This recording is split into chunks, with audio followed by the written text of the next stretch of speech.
morning. Last night, we unveiled Rochester 2034, our new comprehensive plan to guide the next 15 years of our community's rebirth, a future for our city that we can all be proud of. A city with more jobs, safer, more vibrant neighborhoods, and greater educational opportunities. A city with quality, affordable housing, walkable and bikeable neighborhoods, and jobs close to home. A city where every single child has the quality education and gets a fighting chance at life. 2034 will be Rochester's 200th birthday, and we began our work today on the investments to create the next chapter in our city's amazing story. The 2019-2020 budget is our city's down payment on the future envisioned in Rochester 2034.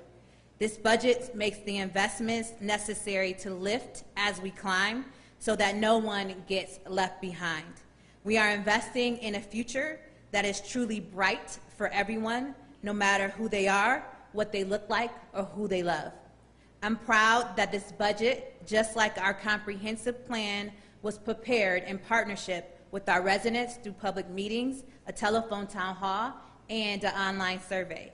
The results protect taxpayers and spends within our means, while investing in our infrastructure, public safety, economic improvement, and services for our children and families.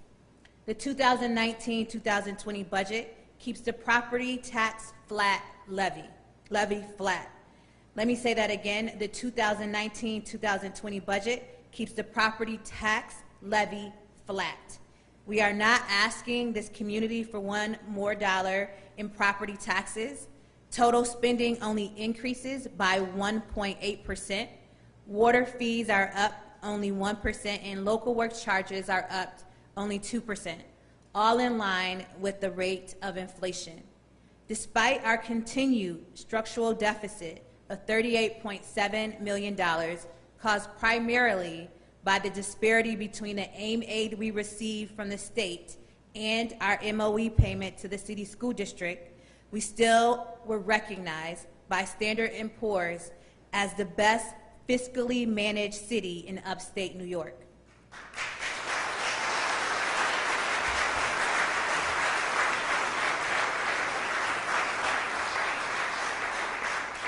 While we have managed our finances, controlled spending, and kept our property tax levy flat, the state-mandated shift has increased property tax rates for our homeowners. The total typical homeowner burden, which is a combination of taxes and fee increases by about $50, or just over 2%. That adds up to less than $1 a week. And we are investing these dollars in our future. We will fully fund recruit classes for our police and fire departments. We will invest over $65 million in our roads and other infrastructure, including the Rock the Riverway Plan and La Marqueta, and expand our Office of Community Wealth Building to lift more residents out of poverty. Ensuring economic equality and providing hope through well-paying jobs is a vital part of the Rochester 2034 budget. Vital part of the Rochester 2034 and this year's budget. We will create a new position, a Chief Executive Officer for REDCO, the Rochester Economic Development Corporation, to lead our job creation, training, and financial empowerment efforts. We will also continue our successful job training programs like ReJob and YAMTEP, and we will launch a new job training initiative with our unions, Project Phoenix, that will teach construction skills and provide lower-income homeowners with necessary repairs. Project Phoenix will enhance our housing stock and lift property values in our neighborhoods. Safer, more vibrant neighborhoods are at the heart of our plan, so we are investing in them today. This budget provides funding to revitalize our Clinton-Baden Community Center by returning it to city management. As a full functioning art center, Clinton-Baden will provide more programs and outreach to our children and families. Last year, we launched our successful traffic violations agency to ensure equity for our city's residents. This year, we will partner with County Clerk Adam Bello to bring back a full-service downtown DMV to Main Street.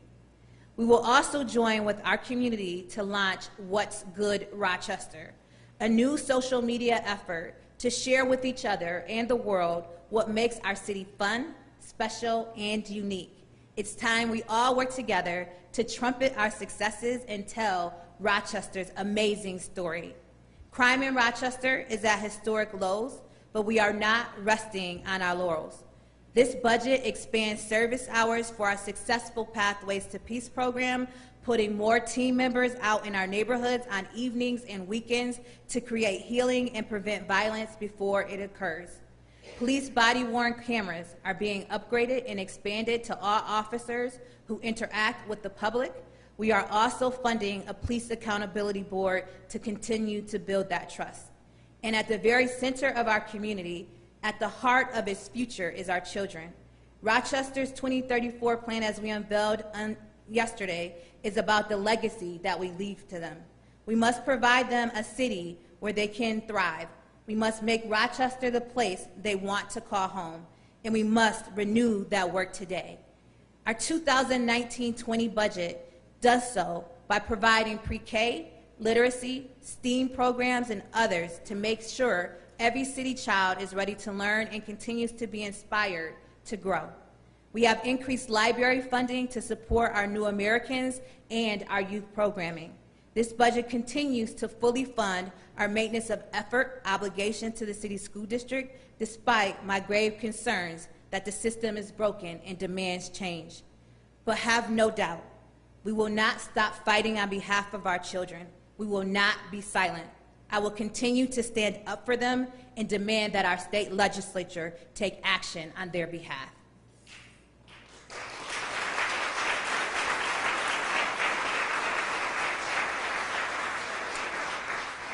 To meet the needs of our residents today and to prepare for our future, we are changing the way city government does business.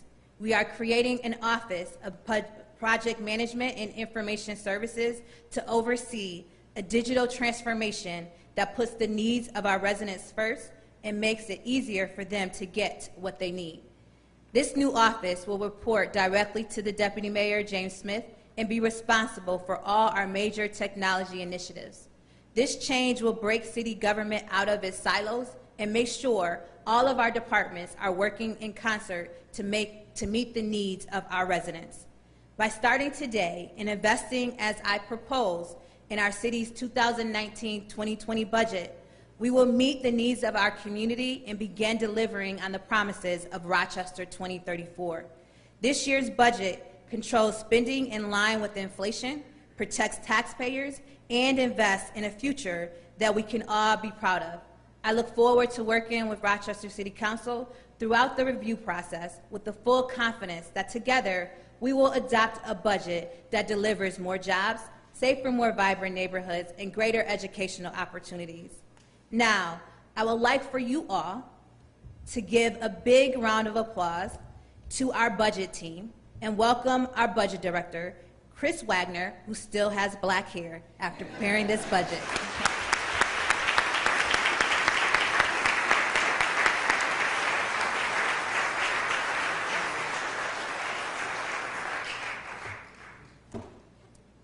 Thank you, Mayor. I'd like to thank you and the Deputy Mayor for your leadership throughout this process. And I want to thank the senior management team for all their hard work. And just take a quick moment to recognize the hard work and dedication of my staff in the Budget Office, beginning with Deputy Director Suzanne Warren, Sarah Boyce, Matt Cahill, Charlotte Davenport, Joe Mistico, Sarah Ruckberg, and Josephus Disdale. If we can just give them another round of applause.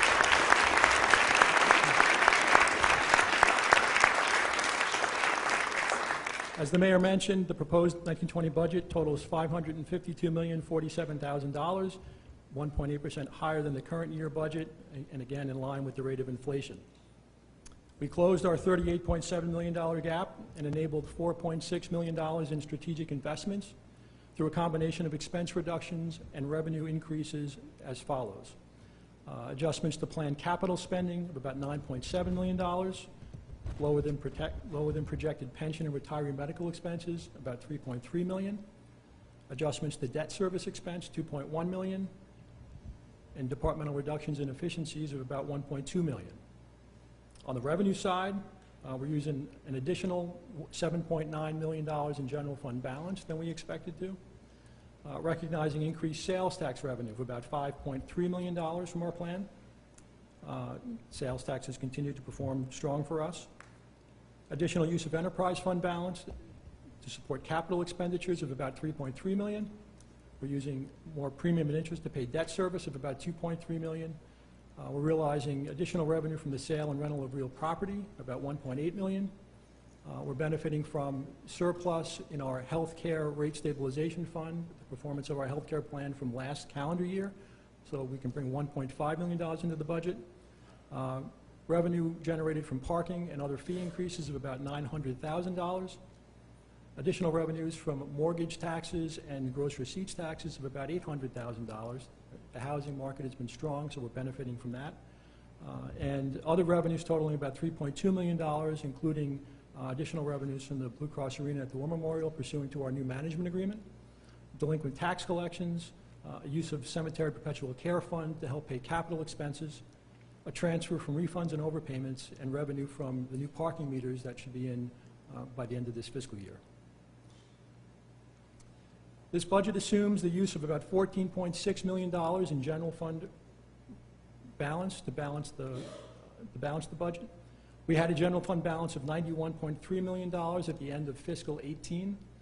We used about $16.8 million to close the current year gap, and we expect to be able to replenish most, if not all of that, when we close this year. So our use of fund balance to close 19-20 budget keeps us well above our prescribed minimum of about $60 million in fund balance. The year-over-year budget is up 18 full-time positions, as the mayor mentioned. These are partially funded by the elimination of part-time positions.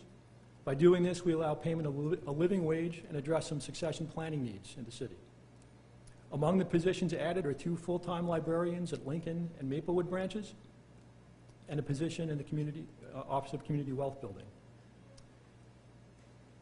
And there are up to 3 potential full-time layoffs, though we are still working for spots, trying to find spots for those employees. As the mayor mentioned, this budget leaves the property tax flat. There is no increase to refuse fees and slight increases in local works and water meter charges.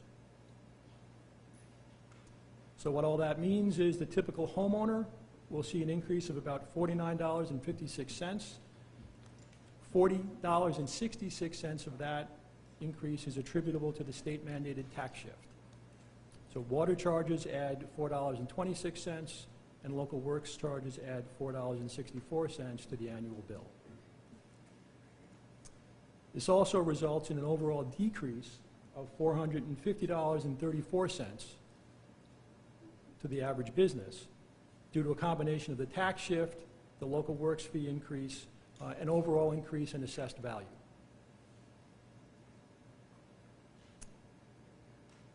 So City Council will conduct hearings on the budget June 5th, 10th, and 12th, and vote on the budget June 18th.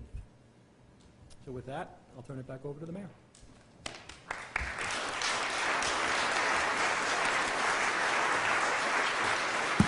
Again, let's please give it up for our budget director and his amazing team. You did a great job. Thank you. I also want to thank our senior management team for their hard work in helping our budget director actually put the budget together and working with them year after year. So thank you all. Let's give them a big round of applause.